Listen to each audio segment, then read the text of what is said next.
Okay, you've got Photoshop color settings ready to go. You've spent the money and gotten a spider, and you've color calibrated your monitor. You've done all that stuff, and then you pull this on me. What is that? I mean, hang that on your wall. It's a nice painting. I don't recommend it for something that you're going to stare at for 8 hours a day. Understand something. The colors that we see surrounding an image will influence the colors we see in our heads. This is not a good color workspace. Now, don't forget, you got the monitor set up, half hour warmed up, ready to go. All that stuff's good. Let me pull something over. I'm on a Mac, but I will show you how to do this in Windows too in a second. The desktop on my Mac, this is in Preferences. So if we go Show All here, I'm in System Preferences on a Mac, and I go into Desktop and Screensaver, and basically that's what I've got right now. What I would suggest, because I'm a boring person, is solid colors. Now, what kind?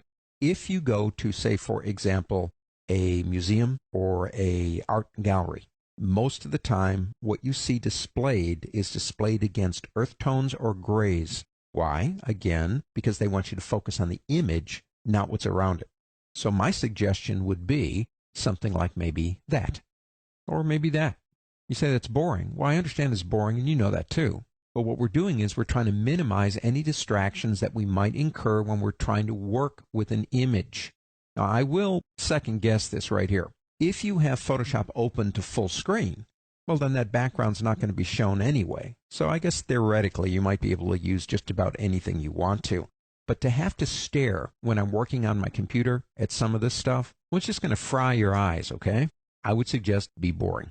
Now, how do we do this in Windows? Well, let me show you. Here we are in Windows. Now, I'm running Windows on my Macintosh through a program called Parallels. But it is Windows, okay? There's no difference. It's Windows on a Mac, if you will. Mac does Windows, as they say. I'm going to come down here to the Start button. That's how I got here, this part right here. I went to the Start button, and this is Windows 7, incidentally, and I went into Getting Started and went into Personalize Windows. That's how I got to here. Now, I can change, just like on a Mac. Oh, that looks good. Look at that one. That's a cool photo, don't get me wrong, but it's not something I'd want on a desktop. I really would not want that on my desktop. So let's bring this back over here.